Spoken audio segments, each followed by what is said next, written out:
time. I've never been here before, but it looks like you've got a beautiful church, beautiful buildings, nice old town. So I'll come back when there's daylight. I can see some things. I'm the director of the local or regional Courage program, and what that is, Archbishop O'Brien, when I came to the Baltimore area about 3 years ago, asked me to direct the Courage program, which is to help people who have same-sex attractions, people with homosexual inclinations, to live good lives in accordance with the Church's teaching. And as you may imagine, we're up against some static from the culture, because the culture that we're in wants us to accept homosexuality as a valid alternative to natural marriage. So the same-sex marriage issue is a very big one in the society. And say a few things briefly about why the church teaches what it teaches and how we should apply it to our lives if it happens to apply to us personally. And in a group as large as this, there are probably a few people who have experienced same-sex attractions. So let me go on. I've got some notes here, so I don't go too far astray. I want to tell you first about a conversation I had with a college student. This is a young man who has a successful career in college. He's a junior. He's doing very well. He participates in a lot of voluntary activities. He is a faithful Catholic. He practices his faith, and he belongs to the college chaplaincy, where he's a president, I believe. But he has, since he was an early teenager, experienced same-sex attractions in his life, and he confided this to his brother. His brother went and told their parents, and their parents had a crisis.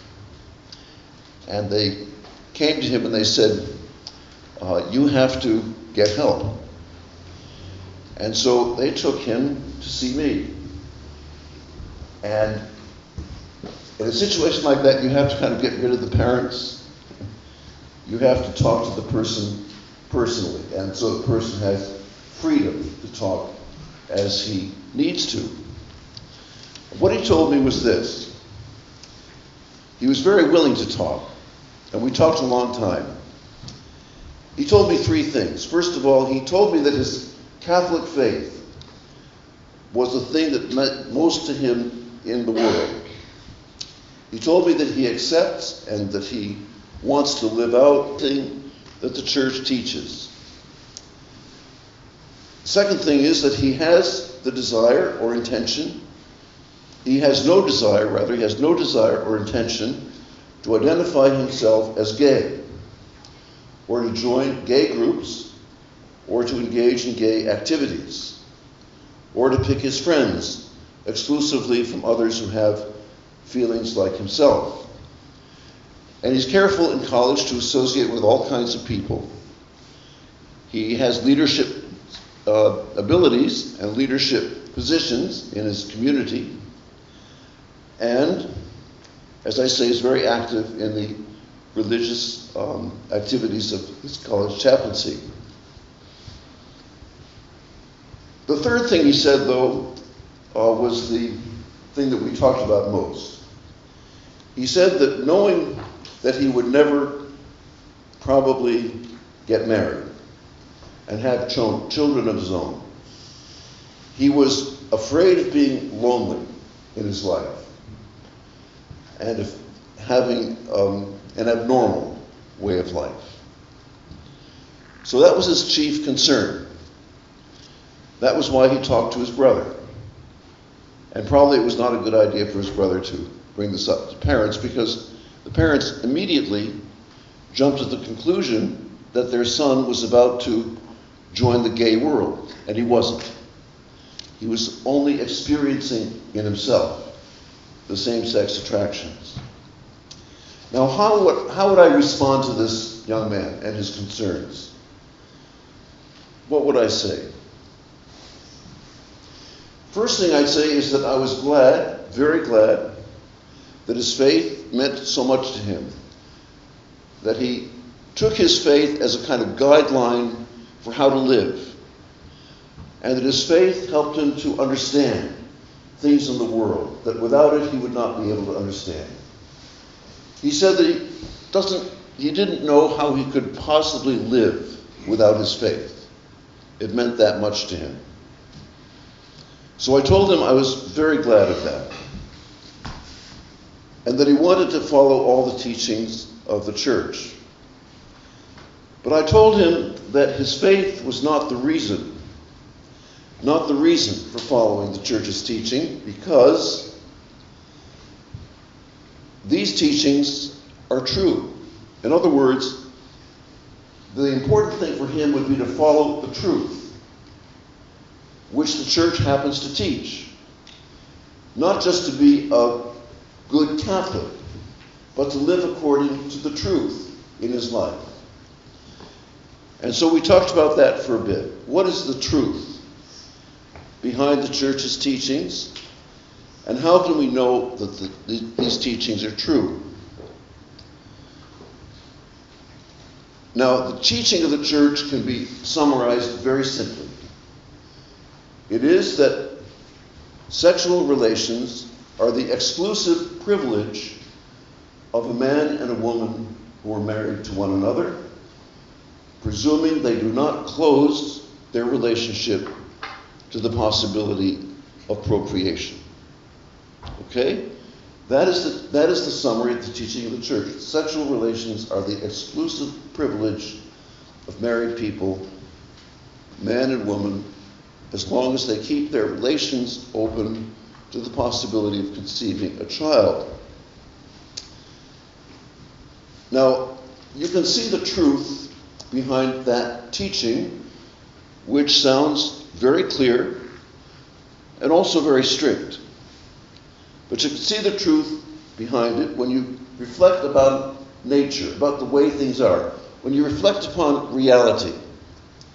First thing is, an obvious thing is that all human beings are created male or female. There is no third sex. There's only male and female. And the difference between male and female is a profound difference. They are two different ways of being human. Two different and equal ways. Two different and equal and complementary ways of being human. God created us male and female because he knew that one or the other would be incomplete without the other. So that's the first thing. The second thing is that God creates new people, new persons, all of us. God creates all of us from the sexual union of one man and one woman. So to deliberately close that sexual relation to the possibility of conceiving a child is to turn your back on God, who is the creator. I'm sure that you've talked about natural family planning, all these other things, never required by the church or by natural law, that you always should want to have a child each time a couple has sexual relations. But you can plan in marriage, you can plan your sexual relations in such a way that it is unlikely for a child to be conceived if you practice these relations at certain times. So that's the second thing. The third thing is that the welfare of every human being, every person who's born, depends upon his or her parents having a stable and loving and lifelong bond with one another. This fact of nature how families are formed and endure through generations, is behind the Church's teaching that marriages are indissoluble, that they're permanent bonds that cannot be broken. Now, many people in our society, of course, and perhaps some of you, come from households in which the marriage has failed or there's been a divorce. And you know that that is a very difficult thing.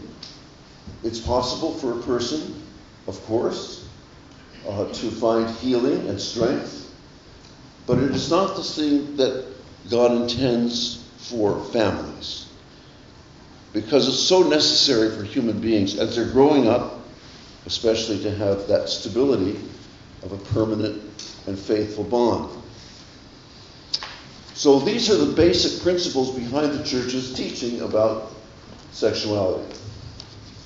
So what if a person finds himself or herself, like the student who came to speak to me, not attracted to the opposite sex, but to the same sex?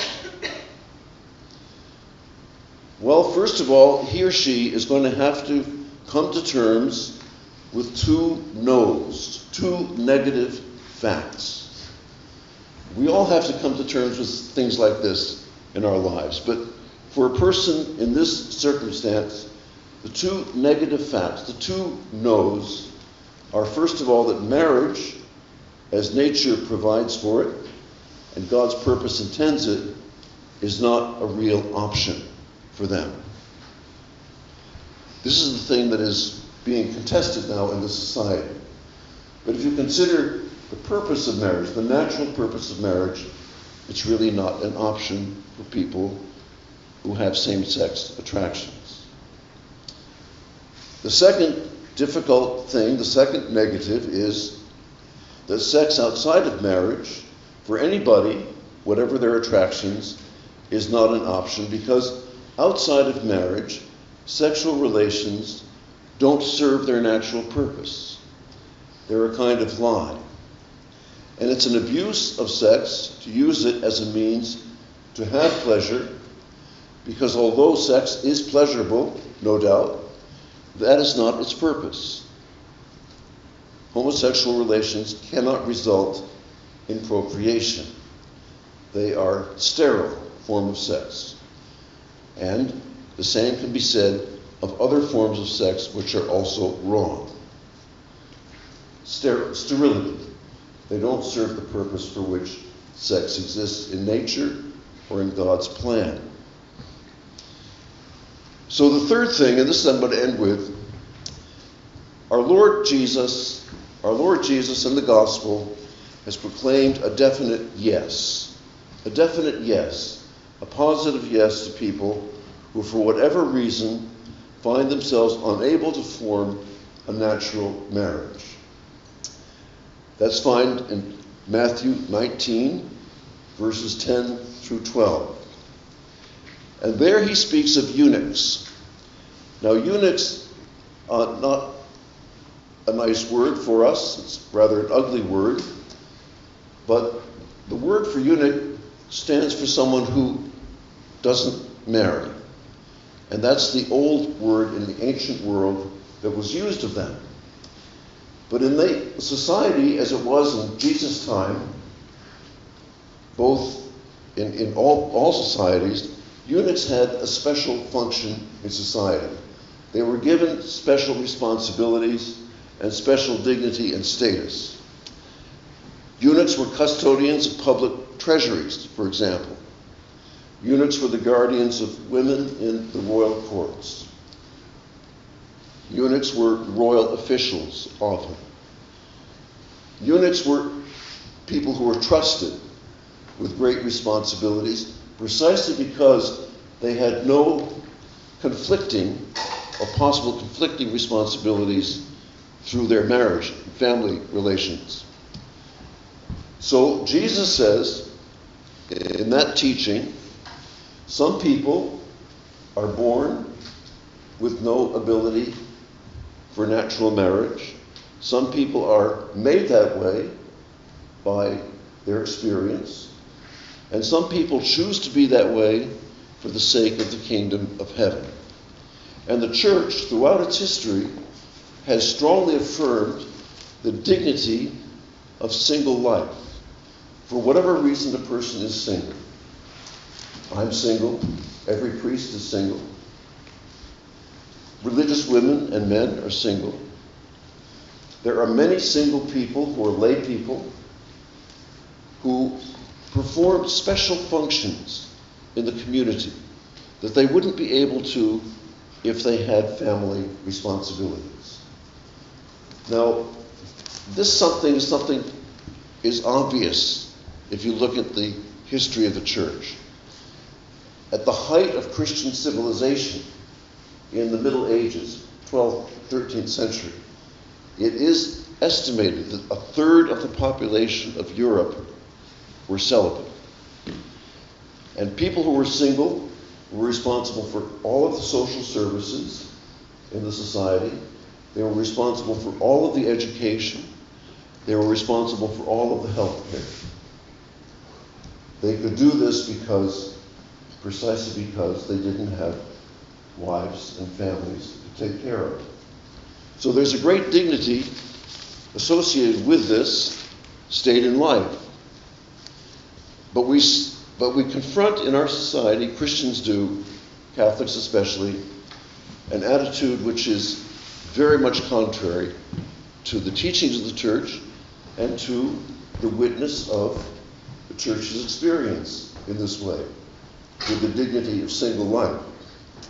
And there are two things, I think, which I'm going to end with, two things that I think we have to remember.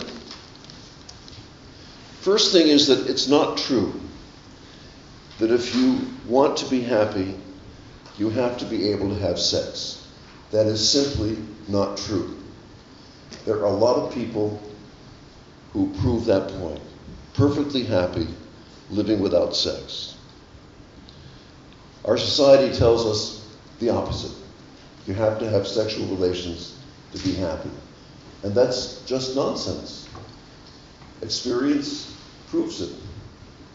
You know people who prove it. So that's the first thing we have to stand against. The second thing is that the best and greatest form of human love is friendship. Is the love of friendship, in which you have someone in your life on whom you can depend completely, to whom you can confide, and that person is likely not to be a sexual partner. Try to imagine this. Think about the people in your life who mean most to you. It might be brother, sister, parents, grandparents. It might be best friends. And think, are these the people that I would choose to have sexual relations with? See what I mean? No. There's no connection between love as such and sex, except within the bond of marriage, where the couple are committed to one another, and when they're intimate with one another, they're telling the truth to each other. I'm committed to you, and you're committed to me for life. Okay? So when you run across these fallacies in our culture, remember, it's not true that you have to have sex to be happy, whatever your orientation. And the second thing is that friendship is what everybody needs, is the greatest and highest form of love. Thank you.